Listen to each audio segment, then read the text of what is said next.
Why does time feel faster than it used to? Why do years pass now the way weeks once did? Most people assume it's because life gets busy, because responsibility increases, because routines take over. But that explanation is shallow. Time does not speed up because you have less time. It speeds up because your mind records less. When you were younger, days felt longer, not because clocks moved slower, but because everything was new. New places, new emotions, new fears, new discoveries. The brain was alert. Novelty forces attention, and attention stretches experience. When something is unfamiliar, the mind cannot compress it. It must stay present. That presence creates density, and density creates the feeling of length. Now notice what happens later in life. Days begin to resemble each other. Conversations repeat. Roots stay the same. Emotions become predictable. The mind stops paying close attention, not because you are careless, but because it is efficient. The brain is designed to conserve energy. It does not fully record what it already recognizes. So instead of storing moments in detail, it summarizes them. And summarized experiences collapse time. That is why weeks disappear. That is why months blur together. That is why years feel thin, not empty, thin. Time did not accelerate. Your awareness narrowed. Another reason time feels faster is memory. We don't experience time directly. We remember it. And memory works by contrast.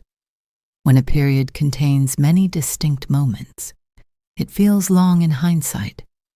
When it contains repetition, it feels short. That's why childhood feels endless when you look back, and adulthood feels compressed, not because less happened, but because less stood out. The mind does not measure duration. It measures difference. There is also an emotional layer. When the future feels open, time feels expansive. When the future feels defined, time feels scarce. As life progresses, possibility narrows, choices become commitments, paths become fixed, and the mind becomes aware, consciously or not, that options are closing. That awareness creates urgency. Urgency makes the present feel like something to get through, not something to inhabit. And when the present is treated as a passageway, it disappears faster. Another subtle factor is narrative. Earlier in life, your internal story is still being written. Who am I? Where am I going? What will happen? Each moment feels significant. Later, the story feels established. You begin to think you already know who you are, and when the story feels finished, the details stop mattering. The mind skims. It moves quickly. Time follows. But there is something important here. Time feeling fast is not a failure. It is a signal that attention has shifted from experience to management, from presence to prediction, from curiosity to control.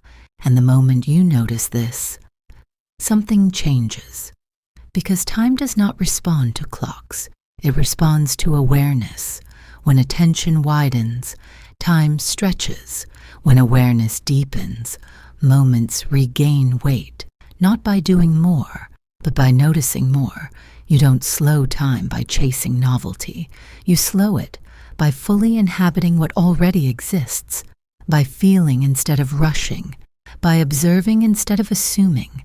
Time feels fast when life becomes automatic, and it slows down the moment awareness returns.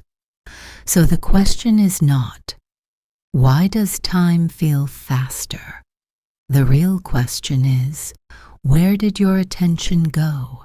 That moment of awareness is where thought begins.